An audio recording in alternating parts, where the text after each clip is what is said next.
Okay. Can you hear me good? Hello, yeah, I can hear you. Hello, SEC West fans. This is Rick again. We're coming to you live here on Ustream.tv. I got Sherelle on the phone. He's going to talk about the Alabama-Tennessee game. We're going to have a double show. Sherelle's going to talk about Alabama-Tennessee. I'm going to talk about LSU-Auburn. So, Sherelle, you're on the line. Tell us what you think about this Tennessee game coming up. Well, Rick, thank you for having me on again. This is a big week here in Alabama. This is what we usually talk about as the third Saturday in October, the Alabama-Tennessee game, but by a quirk on the calendar, it's the fourth Saturday, but that doesn't make it any less meaningful and any less important for Alabama fans. Of course, this is the most important game of the year. As always, your next game is the most important game. Right. This is a traditional rival of Alabama's. For 40 years, we didn't play Auburn, so Tennessee was Alabama's biggest rivalry. And among your old Alabama fans, they still like wax nostalgic about the Tennessee game. Coming into this game, we feel very confident. Alabama, many people think, and the AP writers think, playing the best football of anybody in the country now. That's why they're number one in that bowl, number two in the BCS. Offense, defense, special teams, everything has been strong. And Tennessee, I guess you probably would say, they're probably playing their best ball so far, coming off their big win over Georgia, in which they thoroughly dominated that game. And Jonathan Crompton, who's gotten a lot of criticism, looked like an All-American. So I hope that Jonathan Crompton don't show up this Saturday. But Alabama, a lot of talk of being around here. The offense is really not clicking. Passing game is not as good as it was at the beginning of the season. But as long as you keep on collecting the wins, that's the most important thing. Win and move on. Yeah. Well, I mean, what do you see as far as the key matchups? I like I really, if I'm a Tennessee fan, I'll play devil's advocate here. I'm really looking forward for our defense to match up to the Alabama's offense. Would you agree with that, or how do you see that side of it progressing? Yeah, that's probably the matchup there. Uh, the the Alabama's offense and the Tennessee defense, and that's a defense you got to be ready for. We're talking about one of the defensive masterminds, Monty Kiffin, over the last, I don't know, 30, 40 years. Uh, he can put together one heck of a defensive scheme, and so that's what Alabama has to look at going against his famous Tampa 2 coverage, which may present some problems, may present some confusion for McElroy. Yeah, I read Tony Dungy's book, and he talked about that so-called Tampa 2 defense, and he said it wasn't anything different than what Pittsburgh used to do when Chuck Noll was the coach, and they won, what, 20 Super Bowls?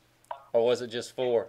Yeah, I'm kind of curious about this too. Is really what just covered two, and the linebackers dropping back a little bit farther. I didn't know that was anything new, really. Yeah, I don't think it is. This is a fancy term. When Tampa won that Super Bowl, I think they just kind of went kind of haywire on it. But I mean, I like Barry. I can't wait to see Barry and Ingram collide a few times. Yeah, they're bringing a heck of a defensive player, the returning SEC Defensive Player of the Year in Eric Berry. On all the All-American lists, and I'm sure he will be again this year. They may show some coverages that McElroy hadn't seen before. So, Oh, they'll do that. I mean, I can guarantee you they'll do that.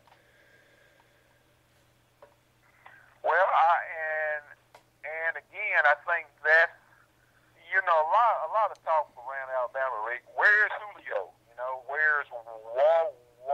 Where here in Alabama they say, where's Julio? Where's Waldo? Yeah, that's what they're saying here. Because he, you know, for a variety of reasons, he's getting double teamed a lot. He can't get free. And they've been having problems getting him the ball. So I don't know what Monty Kiffin will do, if he will double team him, roll the coverage to him, or what. But you know, if he's double team, triple team, that means there got to be an open man somewhere, and McElroy has to find him. Yeah.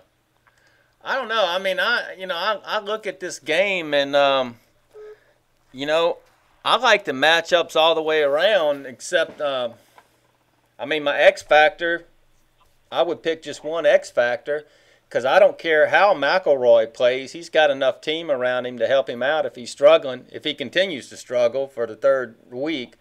But this Crompton guy is he's my X factor, and I just don't think he's going to be able to do anything against y'all's defense. I think Alabama's going to shut him down, just like Florida shut down Jordan Jefferson. I hope you're right. Yeah, as Crompton goes, I think you got to say so goes Tennessee. When he's played well, they've won. When he's not, they've lost. They got a good stable of running backs, a senior in Montario Hardesty, and two very talented freshmen, in Bryce Brown and David Oku. But again, you're absolutely right. Crompton seems to be the catalyst for that offense, and if we can show him a variety of different looks, get him confused, I think that'll bode well for Alabama. Oh, I think he's going to be dazed and confused. I mean, you know that's going to happen. I mean, if Crompton has one of those, I mean, we've seen two Cromptons this year, an All-American Crompton and an All-Nothing Crompton, and I just, yeah, I don't see how he's going to be able to put anything together against this Alabama defense. You know, I think Alabama could have a bad day on defense and still be okay. Yeah. You're absolutely right. You know, the guy that I hope the guy that showed up against Georgia don't show up this week. Well, as an SEC West, as an LSU fan, I hope he does, you know. Right. I know you would like to see him. Well, yes and no. I think I agree with what you said in the beginning of the conversation. I think by far Alabama's playing the best ball. I'm drinking the Bama Kool-Aid. Saban's doing something at Bama he never did at LSU yet. He just hadn't won his championships. But, I mean, keeping your team focused for, all these games in a row and not laying an egg anywhere, I mean, this is amazing to me. So I don't see why it's going to stop against, if Tennessee had a decent quarterback, I would be saying something different. But, I mean, I think Crompton is that bad. And that's the same thing. He has been pretty terrible.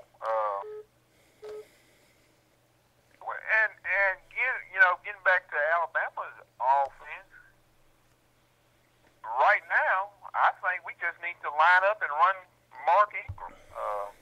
Well, of course. I don't think there's anything else that needs to be done. And until they stop it, just line up, get the ball to Mark Ingram. Yeah. I agree with you. Until they stop it, why not? And nobody's been able to stop him yet. No, he's vaulted to the top of a lot of people's Heisman list, which I don't care about. No, I don't either. Kirk said at the beginning of the season, Heisman ain't nothing but a popularity That's all it is. Really, so. Well, we got 30 seconds. Who you picking, Bama or Tennessee?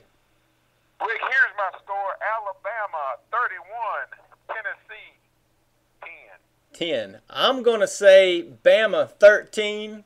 Tennessee 3, just like the Florida LSU game. Wow, you picking a low-scoring game, huh? Yeah. Okay, fans, we got to wrap it up here, and hope y'all stay on and watch our other show about LSU and Auburn.